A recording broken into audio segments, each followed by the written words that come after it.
முத்துக்களை மோசடி செய்த வழக்கு. கந்தன் என்பவரிடம் 2 நல்முத்துக்கள் இருந்தன. அவை இரண்டும் விலை மதிப்பு உடையவை. நீண்ட நாட்களாக அவைகளை அவர் காப்பாற்றி வந்தார். ஒருமுறை அவர் வியாபார விஷயமாக வெளியூர் செல்ல நேரிட்டது. அந்த 2 முத்துக்களையும் வீட்டில் வைத்து விட்டுச் செல்ல அஞ்சினார். தாம் இல்லாத சமயத்தில் திருடர் எவராவது வீட்டில் புகுந்து திருடிவிடக்கூடும் என்று பயந்த அவர் தம்முடைய நண்பனான கேசவனிடம் அந்த முத்துக்களை கொடுத்து வியாபார விஷயமாக வெளியூர் செல்வதாகவும் திரும்பி வந்த உடன் வாங்கிக் கொள்வதாகவும் சொல்லிச் சென்றார். கந்தன் சில நாள் கழித்து ஊருக்கு திரும்பி வந்து கேசவனிடம் தான் கொடுத்து வைத்திருந்த நல்முத்துக்களை திருப்பித் தருமாறு கேட்டார். ஆனால் கேசவனோ, நல்முத்துக்களா? யாரிடம் கொடுத்தாய்? கனவு ஏதாவது கண்டுவிட்டு வந்து உளறுகிறாயா என்று கேட்டுவிட்டான். தன் நண்பன் இவ்வாறு பேசுவான் என்று சற்றும் எதிர்பாராத கந்தன் மிகவும் மனம் வருந்திப் போனான். இனி இவனிடம் பேசி பிரயோஜனம் இல்லை என்று முடிவு செய்தவன் நேராக மரியாதை இராமனிடம் சென்று முறையிட்டான். வழக்கை பொறுமையாக கேட்டறிந்த மரியாதை இராமன் அந்த வழக்கில் இருந்த சில கஷ்டங்களை எடுத்துச் சொன்னார். ஐயா, உங்கள் வழக்கில் நான் எப்படி தீர்ப்பு வழங்க முடியும்? நீங்கள் விலையுயர்ந்த முத்துக்களை கேசவனிடம் கொடுத்தபோது பார்த்த சாட்சிகள் எதுவும் இல்லை. அப்படி இருக்கும்போது கேசவனிடமிருந்து எப்படி விலை உயர்ந்த முத்துக்களை வாங்க முடியும்?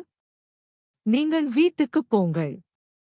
வேறு உபாயம் ஏதாவது செய்வோம் என்று கூறி கந்தனை வீட்டுக்கு அனுப்பி வைத்தான் மரியாதை இராமன். மறுநாள் ஓர் ஆள் அனுப்பி கேசவனைக் கூட்டி வரச் சொன்னான் மரியாதை இராமன்.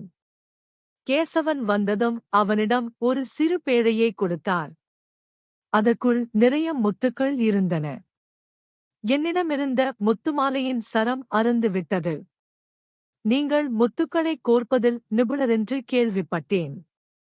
இதில் 100 முத்துக்கள் உள்ளன. இதை மாலையாக கோர்த்து வந்து கொடுங்கள் என்றான் மரியாதை இராமன்.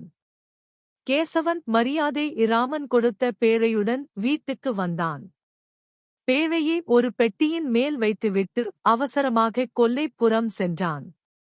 திரும்பி வந்து பார்த்தபோது அந்த பேழை கீழே விழுந்திருந்தது. அப்பொழுதுதான் ஒரு பூனை அறையில் இருந்து வெளியே வந்து கொண்டிருந்தது. பெட்டிக்கு மேல் உள்ள பால் உரிக்காக பூனை தாவும் போது பேழை விழுந்திருக்க வேண்டுமென கேசவன் நினைத்தான். உடனே கீழே விழுந்து சிதறிக் கிடந்த முத்துக்களை ஒன்று விடாமல் பொறுக்கி எடுத்து எண்ணினான். அதில் 98 முத்துக்களே இருந்ததைப் பார்த்து ஒரு கணம் அதிர்ந்தான் கேசவன். ஐயோ! நீதிபதி 100 முத்துக்கள் கொடுத்தனுப்பினாரே, அவற்றில் 2 குறைகிறதே, எங்கே போயிருக்கும் என்று வீடெல்லாம் ஓரிடம் பாக்கி விடாமல் தேடினான். கடைசி வரையில் 2 முத்துக்கள் கிடைக்கவேயில்லை. கேசவனுக்கோ பயம் வந்துவிட்டது. இப்போது நாம் 98 முத்துக்களை மட்டும் அவசரமாக கோர்த்து எடுத்துப் போய்க் கொடுத்தால் 2 முத்துக்களை நாம் திருடிக் கொண்டோமென்று நீதிபதி கடுமையான தண்டனை விதிப்பாரே. இந்த தண்டனையில் இருந்து தப்புவது எப்படி என்று நினைத்த கேசவனுக்கு கந்தனிடம் மோசடி செய்த 2 முத்துக்களின் நினைவு வந்தது. உடனே அந்த 2 முத்துக்களையும் எடுத்துச் சரத்தில் கோர்த்து 100 முத்துக்கள் கொண்ட மாலையாக ஆக்கிவிட்டான் கேசவன். மறுநாள் கேசவன் முத்துமாலையை கொண்டு போய் மரியாதை இராமனிடம் கொடுத்ததும் முதல் வேலையாக மரியாதை இராமன் முத்துக்களை எண்ணத் துவங்கினான். கேசவனோ நல்ல வேளையாக 2 முத்துக்கள் நம்மிடமிருந்தது. இல்லையேல் இப்போது தண்டனை கிடைத்திருக்கும் என்று நினைத்துக் கொண்டிருந்தான். முத்துக்களை எண்ணி முடித்த மரியாதை இராமன் காவலர்களைப் பார்த்து, இவனைக் கைது செய்யுங்கள் என்றான். காவலர்கள் மரியாதை இராமனின் ஆணைப்படி கேசவனைக் கைது செய்தார்கள். கேசவனோ, நான் என்ன தவறு செய்தேன், ஏன் என்னைக் கைது செய்கிறீர்கள் என்றான். நான் உன்னிடம் கொடுத்தது 98 முத்துக்கள்தான். அப்படியிருக்க இந்த மாலையில் மேற்கொண்டு 2 முத்துக்கள் எப்படி வந்தன என்ற விவரத்தை நீ சொல்லாவிட்டால் உனக்கு கடுமையான தண்டனை கிடைக்கும் என்றான் மரியாதை இராமன்.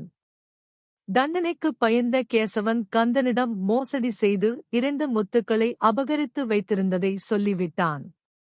அவன் வாயாலேயே உண்மையே வரவழைத்த மரியாதை இராமன் கந்தனுக்கு அவனது 2 முத்துக்களை கொடுத்துவிட்டு, கேசவனுக்கு ஏமாற்றிய குற்றத்திற்காக தண்டனையும் கொடுத்தான். மரியாதை இராமனின் சமயோஜிதமான யோசனையால் உண்மை வெளிவந்ததை எண்ணி மக்கள் இராமனை மிகவும் பாராட்டினார்கள்.